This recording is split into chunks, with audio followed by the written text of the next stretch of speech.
Good evening, fantasy foot boys and girls, and welcome back to the GFL Weekly Pre-Wind. It's the show where we look back forward at the GFL, which is our fantasy league. I don't know why I'm explaining this. The only people that watch this are the people in the league. Unless, there's could be some person out there with a weird fetish. I guess I should check and see if this audio is working.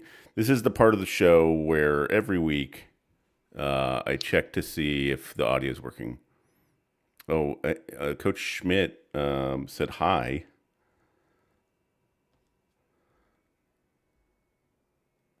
It's weird because I don't really see this show, the stream. I don't. Let's see here. So 25% of us are engaged. Oh, it's working. Oh, number one fan. Can I do something with that? Like give them a badge? You should. Oh, it just says top I could fans. Give her a high five. Oh, Creative 124 says hi. Blocked. Okay, well, I'm here with the league statistician, Coach Schmidt, as one of our rotating guests. Welcome, Coach Schmidt. Thank you. Thank you for being here. Before we get started, anything you want to say? Any just worldly thoughts that you have that you want to share with our viewers? Nothing that won't get us kicked off of YouTube right now. YouTube will never see this. Just happy to be here. Whenever I think of like the YouTube bots that are like scrubbing through the footage to just like RoboBlock, the AI to like RoboBlock channels, I imagine the squids from the Matrix. Like that's they come in and attack my channel. See, and I imagine them as the same people who send me the random texts from that I like to respond to. Oh, you think it's real people? It's just no, it's just the same technology. It's all the same technology. They're like sending me scam texts that You know what's amazing about those scam texts is that they haven't figured out how to not make them sound like an aged Asian man from halfway around the world trying to sound like a white woman. Like, hi, it's me, Amelia. Is this Karen? Nobody talks like that. I mean, I do, but oh, okay. That's why I'm so well versed with them as well. Well, we have some catching up to do because last week no pre-wind, so I need to go back and look at week 7. Sadly, and I might as well just get it out of the way. I thought Jahmyr Gibbs had catapulted me into a very unlikely comeback. But then Sam Darnold happened. And Sam Darnold is kind of like the poor man's Jared Goff in that, you put a good team around him. He's competent enough. He'll get you wins. But he's still at his very core an average quarterback. Just my opinion. At best. Which he just had a terrible second half, even though they won. They had 4 turnovers, and they dominated that game. What a giant piece of shit. Anyways, it was truly terrible to watch. Yeah. Oh, yeah. I stayed up late. It was a late those Monday night doubleheaders. Yeah, it was the extra late Monday. Yeah. Why do they do that? West Coast? I don't know. It was awful. I stayed up and watched it too, and I'm just like, what? It was like a bad movie that I just couldn't look away from because how terrible it was. Yeah, nobody asks for 2 Monday night football games and just randomly, and they do that every once in a while. I'm like, no, I am not flipping back and forth. You miserable pieces of shit. Cooter's Crew, some more bad luck from Cooter's Crew, falling to new and improved Jungle Humpers. Close score there. Doobie Ashtray coming back from the Ashtray Ashes. Beating Drunk Santa by a mere 2 points. Close one there. Patty Cakes falls to, at the time, I think it was 2-5. I can't remember. Yeah, that's right, because they won in week 8. To the Timken Terrors. Robo Pearson, they got their 4th win, I believe, over the Schmidt Show. Sorry, Coach Schmidt. But the high score of week 7 ain't no wag. Their first career high score. Great job. $20 in your pocket. What's that song? I only got $20 in my pocket. That was Uh, Coach. the yeah, that was the That was Coach Johnny Schmidt in week Rivers. 7. Don't know what that means, but that week 7 that marked the 7th different team to get a high score through 7 weeks. Pretty sure that's never happened. We looked it up last year. There was only 7. Well, that's part of my oh shit stat of the week, so we'll get to that. But congrats, ain't no wag on the $20. I should go to the pre-grad of the week for Macklemore Thrift Shop. Thank you. Ain't no wag. Just so fun to say. Pre-grad of the week for week 7. I went with, I guess out of frustration, my own team.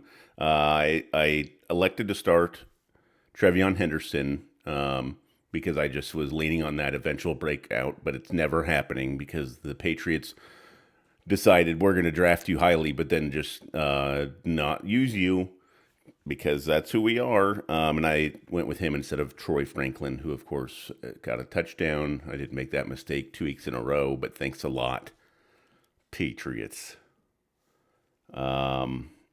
I didn't do an oh shit stat of the week for week 7. We'll just combine it, do one single oh shit stat of the week, if that's okay with you. Oh shit squared. Week 8. I bounced back with another mediocre game to get a win. Got Troy Franklin in there. You got me a win.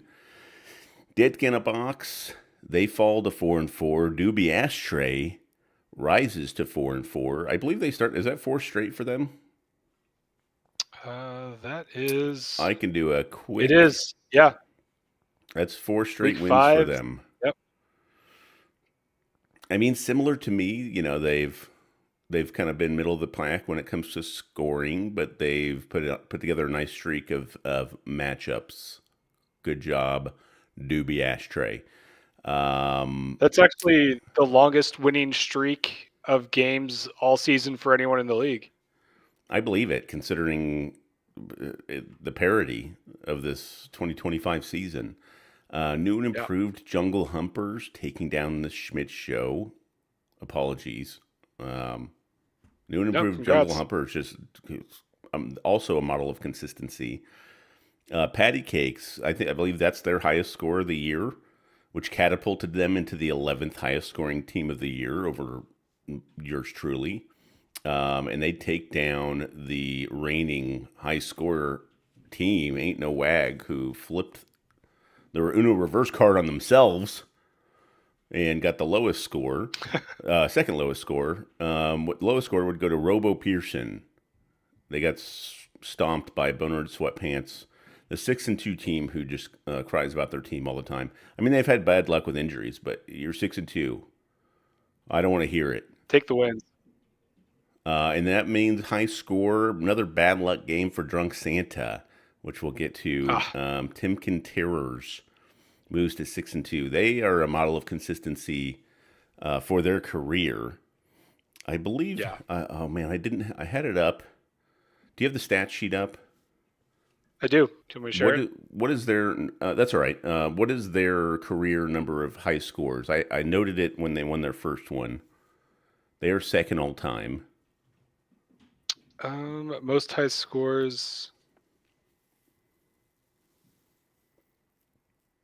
42 high scores. So this is their 43rd. As of 44th. This would be their 44th. Well, I think I did update that. Did you update? Okay. I believe so. Can we look at the keystrokes?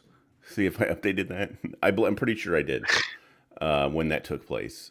I'm gonna have to update that list as a whole. But second all time, just 20 years of being a rock solid fantasy football player. Congrats on the $20, Timken Terrors.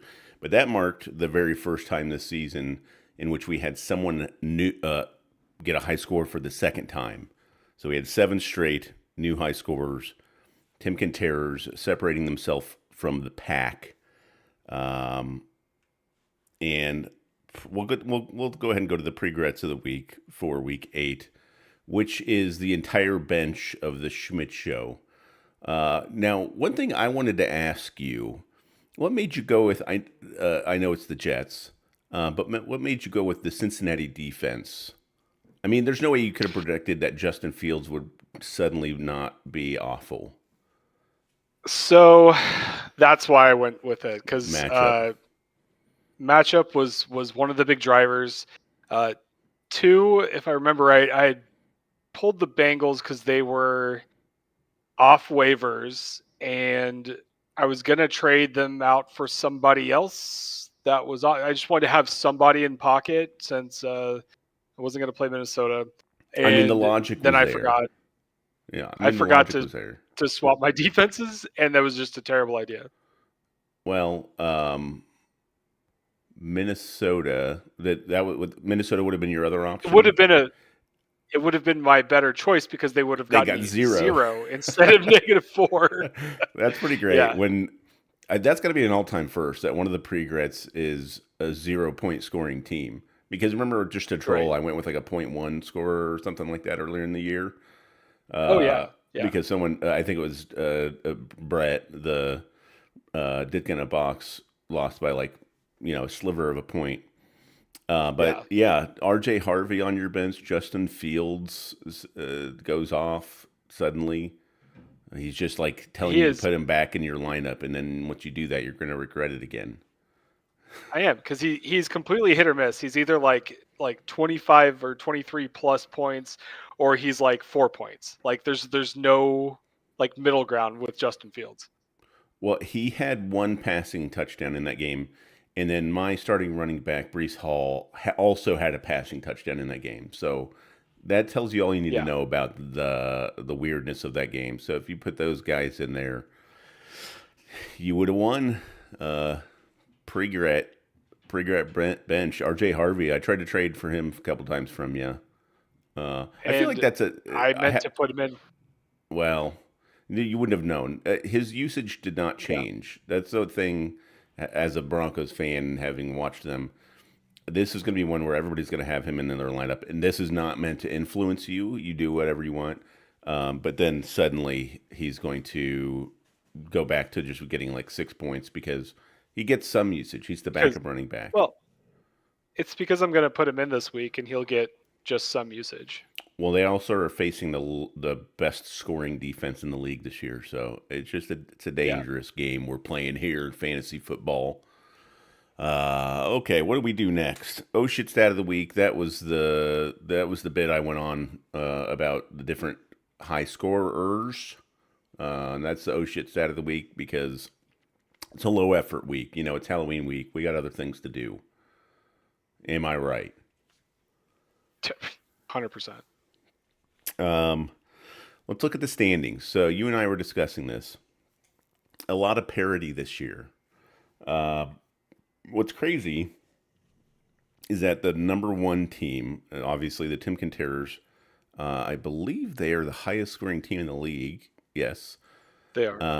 Highest scoring team in the league, and they've outscored the second place team by almost 200 points, like 170 points, which is crazy. And then you have Drunk Santa as the second highest scoring team in the league at 3-5. Sometimes it just be like Yeah, that sitting at 8th. Yeah, in eighth place. But you know what? and I think the sixth team to get in might be like under 500 this year. it's I mean, we were kind of discussing this earlier, that like the flatness of the win-loss record is just pretty crazy, because like, a lot of other years there'll be like one or two like pretty dominant teams and just start running away with it. Like at this point, we would have just a few like 6-2, 7-1s, maybe an 8-0. Like, what was the streak you went on the last couple of years, right? And then there's typically we have a few people that are at this point, the complete flip of that, 1-7, maybe an 0-8 in there. Definitely a 2-6, but we have 1, 2, 3, 5 teams. The lowest win-loss record is 3-5, and there's 5 sitting at that position. Yeah, and then four, four people five, at and 4 and 4. five, or 4 and 4. I mean, and then one, Yeah, 5 and 3, 1-5 and and two 3. 6 and 2s. Yeah, it's just incredibly flat, which is interesting to see.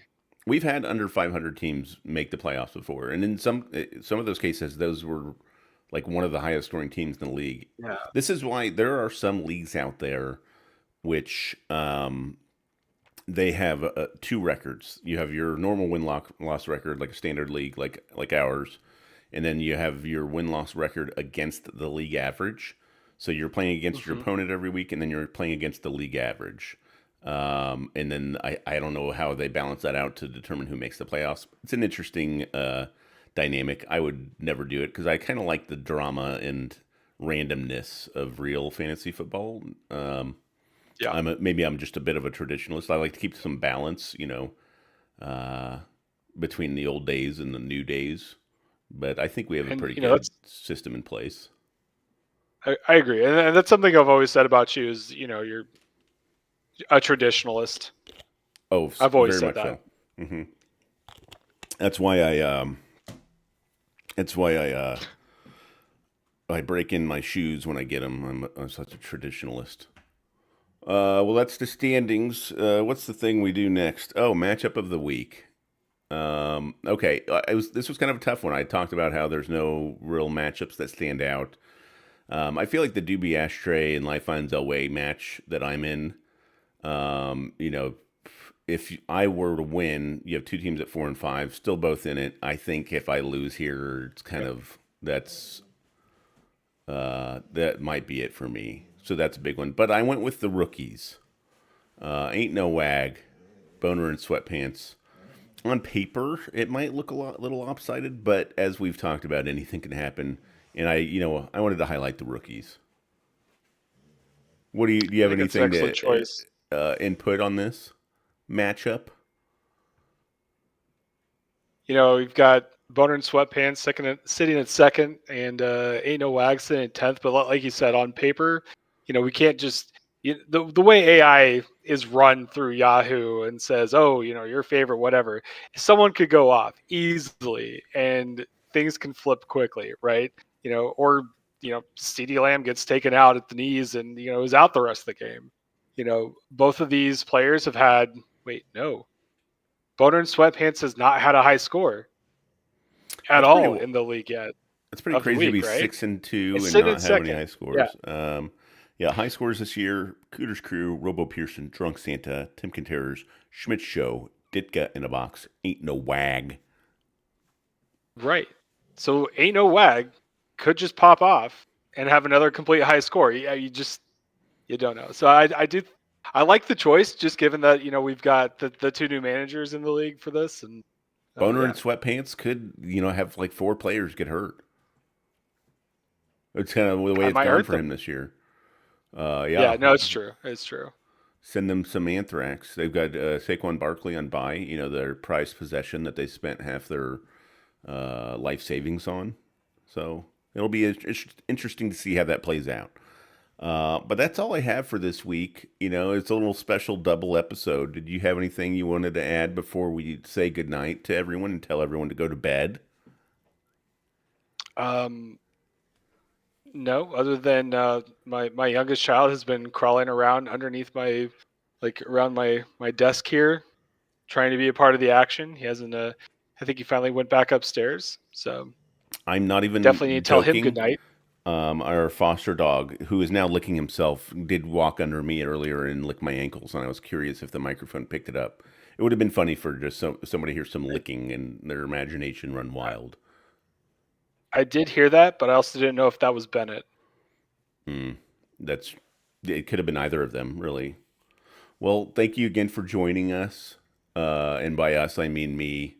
And that's it. We're going to get off now, everybody.